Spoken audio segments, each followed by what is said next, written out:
All right, Bill O'Reilly, hopefully we do okay this time.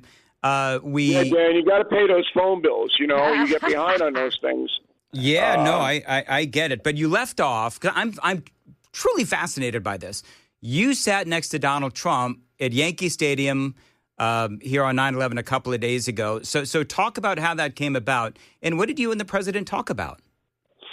Well, I got summoned late to the game. You know, I got a call from the White House and said, look, can you meet the president at Yankee Stadium? And whenever that happens, Dan, you go, yeah.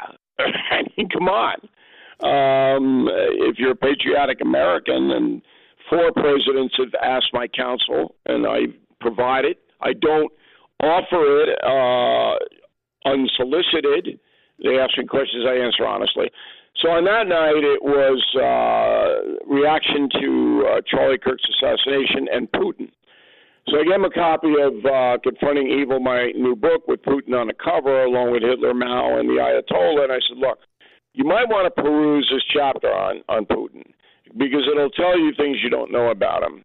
And it will partially explain why it's so difficult to reason with this guy, because he's an evil man. And evil always deteriorates. People change when they cross over to the dark side. That's a cliche, but certainly Putin has done that. And so we talked about that a bit. And then the Charlie Kirk situation, obviously President Trump, who doesn't show emotion in public, had to relive his own assassination attempt because it was so eerily similar to what happened to Charlie Kirk, a couple of millimeters. Yep. And I could tell that he was shaken about it. And I said, look, going forward, you're the commander-in-chief. People look to you for some definition. You got to deal with the grief aspect, but you also have to deal with the hatred aspect. And we talked about that and how to frame it. And then the president the next day made a number of statements, and I think they were all certainly helpful to a grieving nation. Let me ask you, and we will get to the book because it's a fascinating book. When you look at the events leading up to the Charlie Kirk assassination, horrifying, obviously, a lot of people will blame, the left and the rhetoric on the left. And, they've been calling Donald Trump fascist and Hitler and all of those other things. And so I guess the question is, do you think that this will force some of the members of the media, mainstream media, mainly on the left, MSNBC and CNN and so forth, to look in the mirror and say, maybe calling the president of the United States and people like him and his supporters, fascists and Nazis and all of that. Do you think this will be a moment of self-reflection for those folks? They don't have that capacity to self-reflect. They're in business to make money. It's all money-centered. And they hire people, the network news does, that are going to do what they are told to do. Because long gone are the days where there's independent analysis on television news. That doesn't happen. There is a culture, and I obviously, I'm not going to say I'm the architect of cable TV news, but certainly I drove it for more than 20 years. That wasn't the case when I was at Fox. Now it is. It's at Fox and every other network. You are told what to say. So there's no self-reflection. It's either you do it or you don't work for us. And the 5 networks, CNN, MS, and the 3, ABC, NBC, and CBS, are very anti-Trump and have been ever since he stepped into the political arena. And they still are. They're not going to change. But they had to quiet down, Dan, because of the terrible thing that happened to Charlie Kirk and his family. So they couldn't be as overtly hostile. But they'll snap back. You wait and see. Do you think that, and then we're going to get to the book, but do you think that when you talk about the media and you say that they're being told what to say, this may be a pedantic question, I don't know, but who's telling them what to say? Well, there's meetings in the morning for all of the television news agencies, all right? And in that meeting, they're called editorial meetings. The people who run the operations, senior producers, head of the business, whatever it may be, all right, they discuss what will be covered, what will be emphasized that day. And the tone, all right, is set about how we're going to go about covering this. And then all the individual producers of all the shows get a email saying, we're going to go after this hard, and here's our point of view. And you bet they don't say you better toe the line, but everybody knows you better toe the line. Interesting. Okay, the book, it's called Confronting Evil. On the cover, two specifically that I want to hit on with you. Of course, Ayatollah Khomeini and Vladimir Putin. You mentioned Vladimir Putin earlier. Talk about when you counseled President Trump at that Yankees game. Do you believe that Vladimir Putin, who of course made the trip to the White House and so forth, do you believe that he has any intention of trying to negotiate peace with Ukraine, or is he just trying to play Trump along? It's not as simple as that. Number one, Putin's a psychopath. What does that mean? He enjoys killing human beings and inflicting pain on people. He likes it. All right? So in the past, he's always been that way, and I trace him from his childhood. You could see exactly how he developed. But he's so evil that he's deteriorating, like they all do. All right, once they reach a level of power where there's no restraint and they just go on mass killing sprees, as Putin has done, they almost lose their minds. So in the first term of Trump is able to contain Putin. They're actually able to have rational conversations. And Putin, he misbehaved, but not nearly on this level. Now Putin is out of control in the sense that he has no desire to stop killing people because he likes it. You can force him to do that by breaking the Russian economy. And so far, NATO and the United States has not been able to put that plan together. I believe it's coming. But the key to it all is China. If China turns on Putin, Putin will have to stop because Putin doesn't want to be killed. His own people will turn on him soon if he doesn't have revenue coming in from oil, and China is the main revenue driver. And that's Trump is trying to convince China to get out of the Putin business. So it's much more complicated than is he jacking the president around? Yeah, to some extent he is.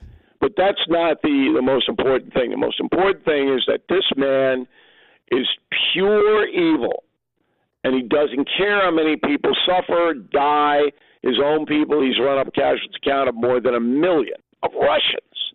For what? And that's a really vexing problem to deal with. Well, it's interesting, too. Bill O'Reilly is joining us because I guess the other question is, okay, so what happens after Vladimir Putin? Of course, I don't know who would be next in Russia, but could the next person once Vladimir Putin is gone, one way or another, then what happens with Russia? Is the guy coming up perhaps even worse? Well, it doesn't matter. I believe that Putin would use nuclear weapons if his back is up against the wall. So when you're at that level, it doesn't get worse.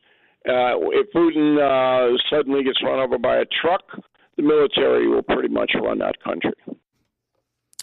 Ayatollah Khomeini, let's talk about him real quick. Of course, we had 9/11 just a few days ago, 24 years since.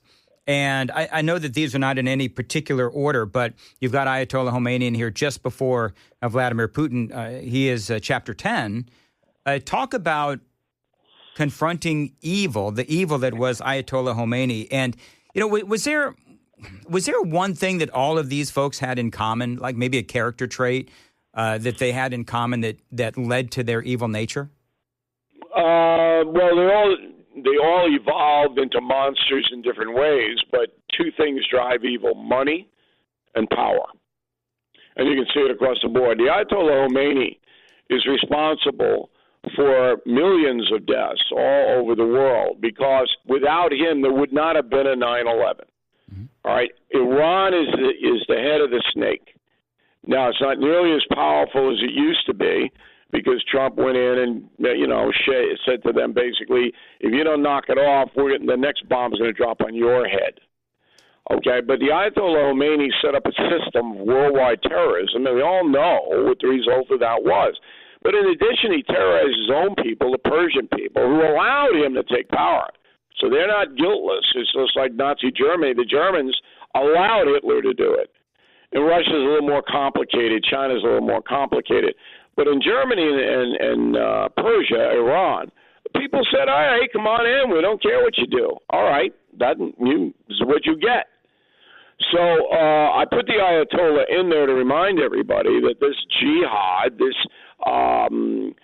worldwide kill the infidel thing, is still in motion, and it's still being funded by Iran. And that's a danger to everybody. Yeah, that is something that I've been screaming about for a long time with our lawmakers, our senators, who I interview all the time. Bill O'Reilly, the book is called Confronting Evil, and there's been so much, of course, evil in the world's history. Was it difficult to figure out who you should write about? Because there's a lot of folks. Was there anybody that you felt you maybe should have put in, but you just didn't have the room?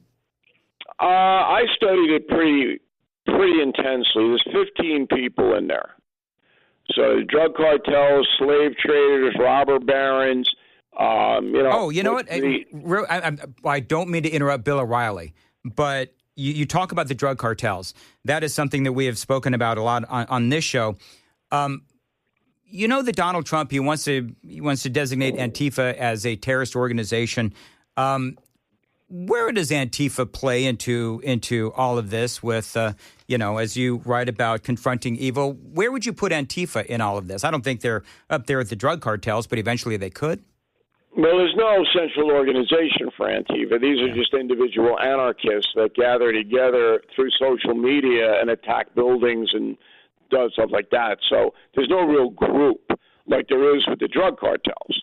I mean, these are organizations that generate billions of dollars, and now the U.S. military is being tasked to dismantle them. We saw that with the Venezuelan ships being blown up. But what Donald Trump is most interested in, and I think is going to become a main story, is who is funding the anarchy. Yep. All right, he mentioned Soros the other day. I've been on Soros for more than a decade. He wants to expose the dark money that is causing violence in America. And so the Justice Department is going to go in there and start investigating, which is a good thing, in my opinion. And that was one of the topics we discussed at Yankee Stadium. So you got to expose really what this pipeline is, because none of this stuff exists without money.